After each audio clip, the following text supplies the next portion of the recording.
the big board on why it's okay that the Heat lost. All right. Very Okay. good.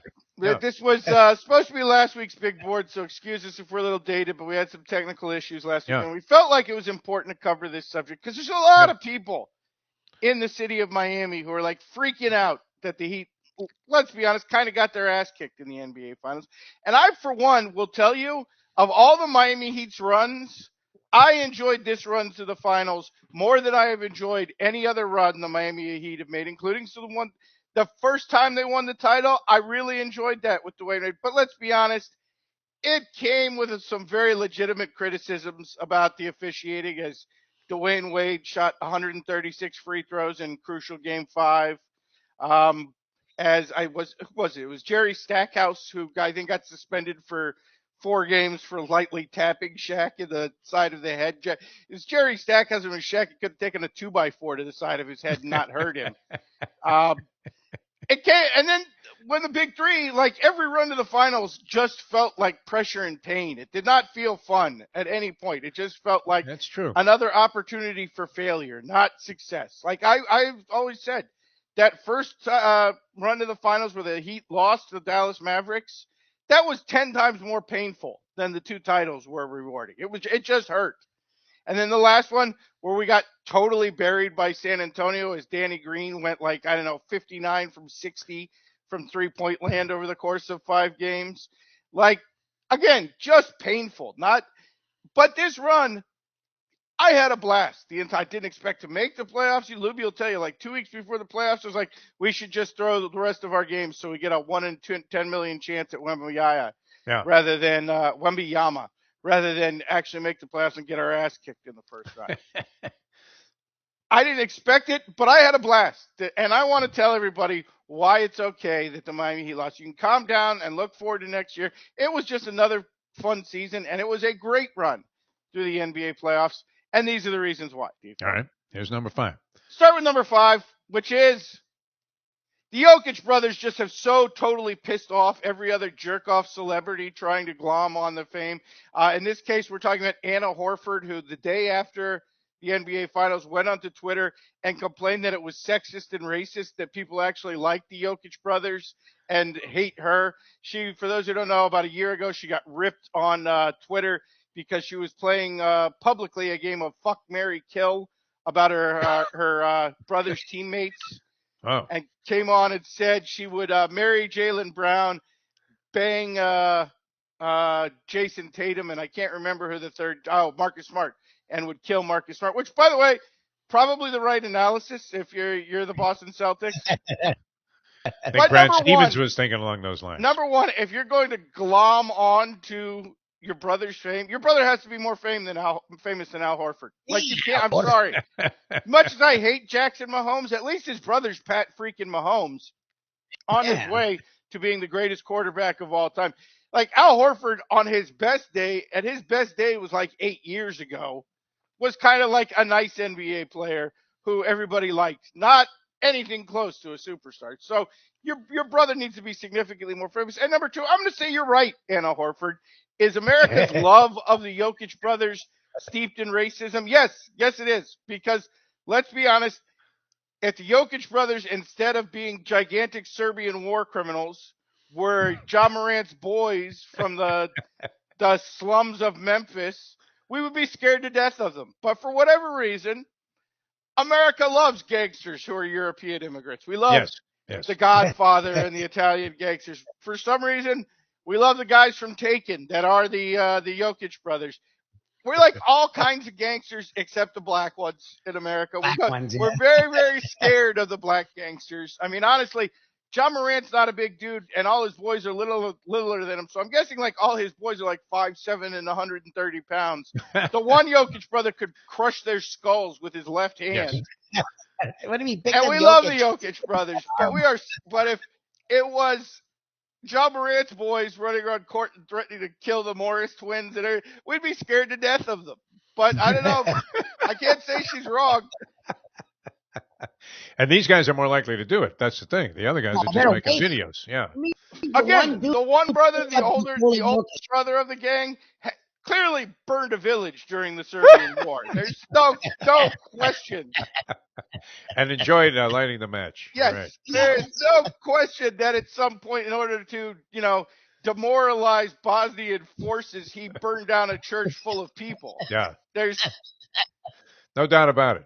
No question he destroyed crops to make sure they starved to death in the winter. Like, if you look at a war criminal from that war, it's that guy's face. Like, again, as I have said multiple times, he kidnapped Liam Neeson's daughter twice, and even in the Taken movies, got away with it. As those Romanian mobsters said to Ray Donovan, there is no out. So, again, I am agreeing with Anna Horford, but at the same time, I'm like everybody else. I love the Jokic brothers. For some reason, I find Serbian war criminals highly comedic. Whereas, again, if I were in a room with John Morant's boys, even though they're all Lubie size, I would probably be scared to death. Yeah. And that's only number 5, man. That was brilliant. I was thinking, with this new no filter thing that we're going to be doing, which we're hoping you're a part of there, Professor. That fits right in because clearly we would need to have no filter to insinuate that they burned villages. Look at him.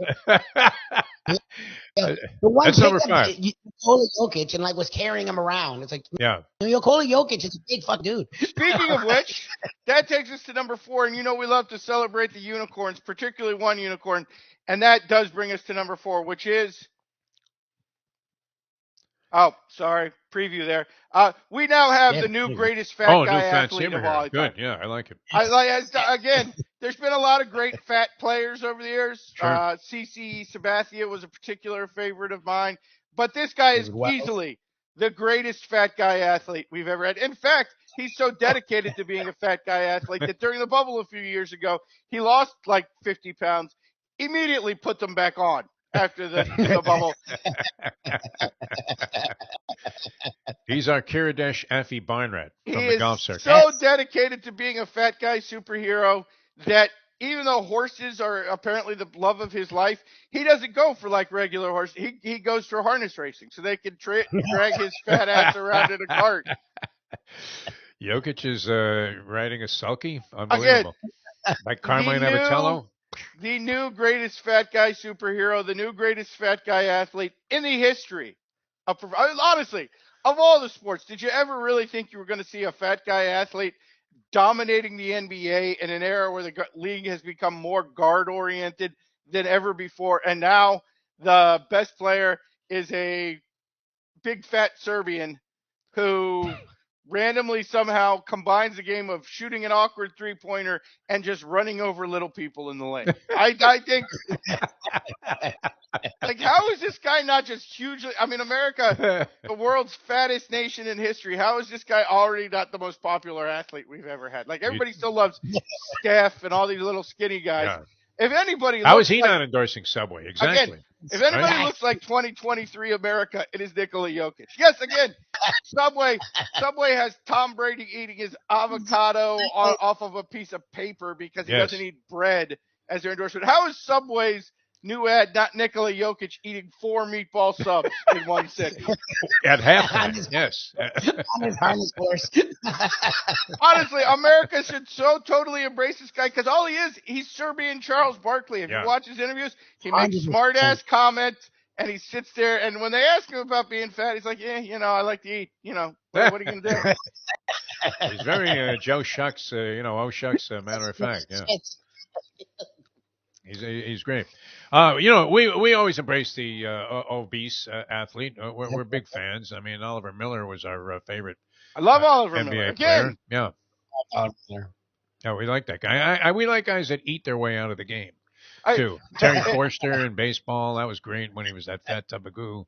Again, how do you not love that the best player in the NBA and a guy who very realistically they're already having discussions of where does he fit in the greatest players of all time, who looks this much like Greg Ostertag?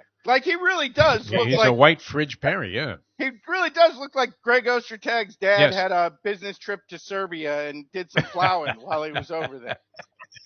If I had told you 20 years ago that there was going to be a guy who has Greg Ostertag's looks and body and Larry Bird's game, and he was going to become one of the greatest players we've ever seen, everybody would have celebrated that, I feel. No doubt about it. Yeah. I mean, sayonara Oprah Winfrey. We got our hero right here. All right, that's number 4.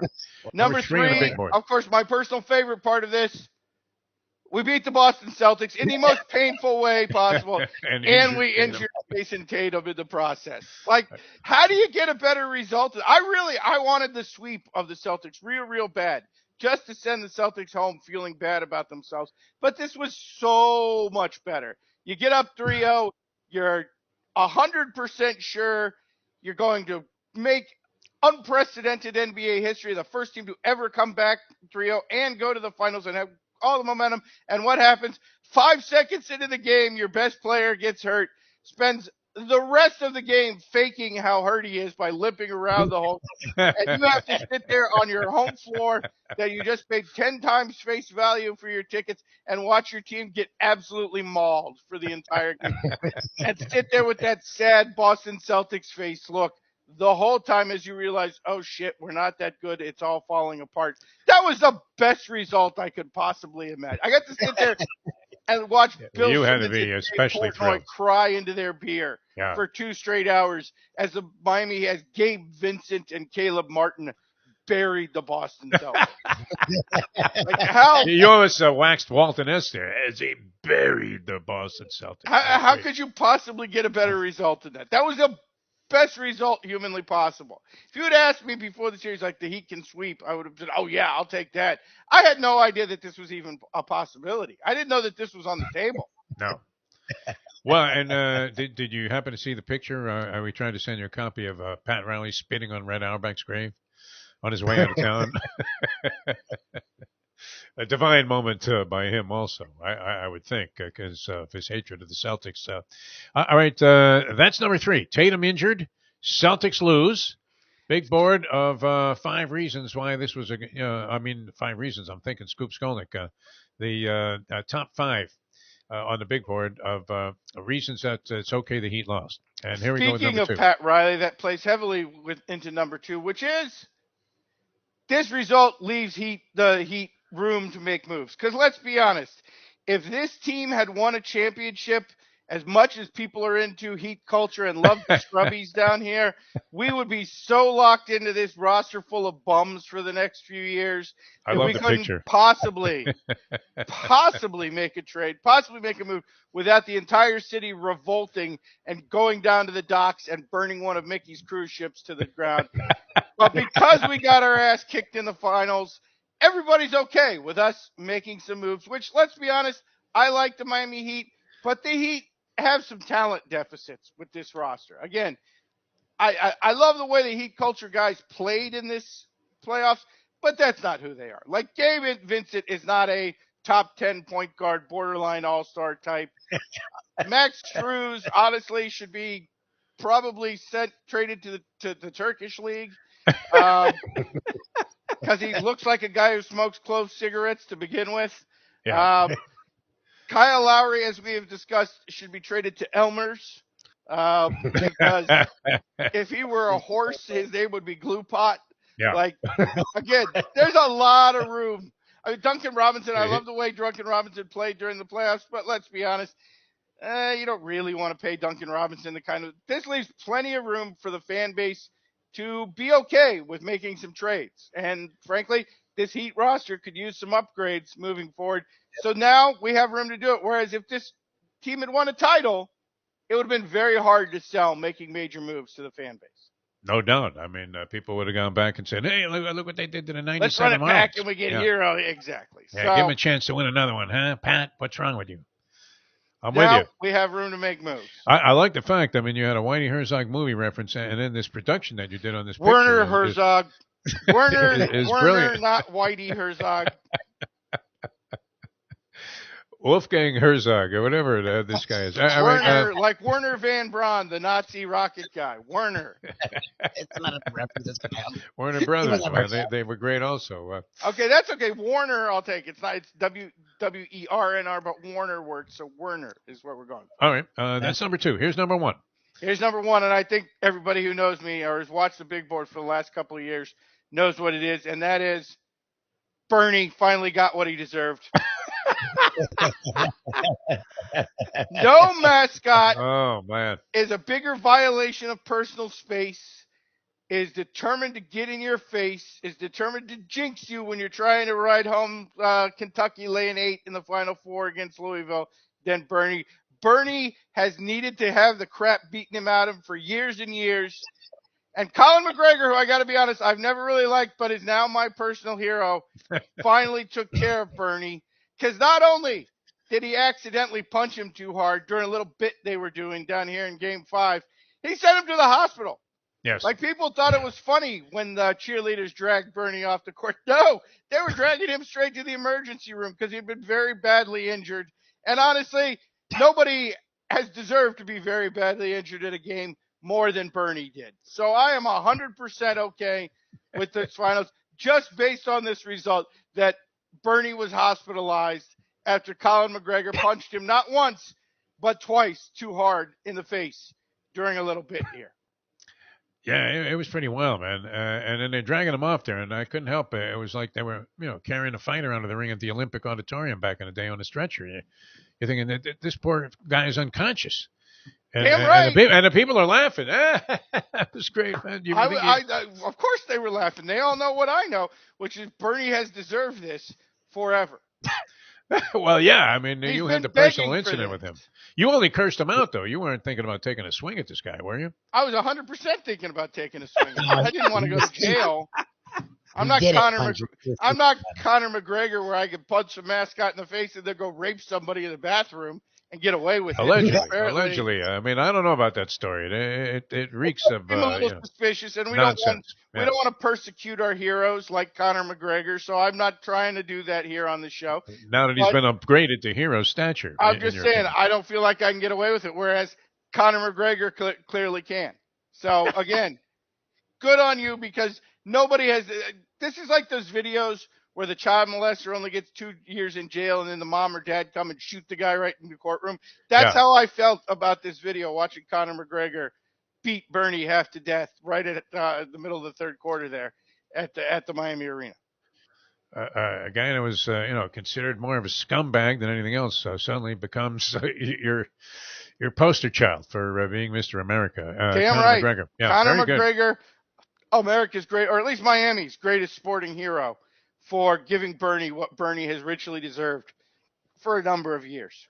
All right, we got to run. Lubie's got some basketball to discuss here. I know, you got to talk more about Jaime Jaquez and his Jaime Jaquez, man. Can you do it? On the Miami Heat. Is that title material? All right, excellent job, Professor. You were on your game today. Thanks so much for being with us. You guys have a great Professor, ladies and gentlemen.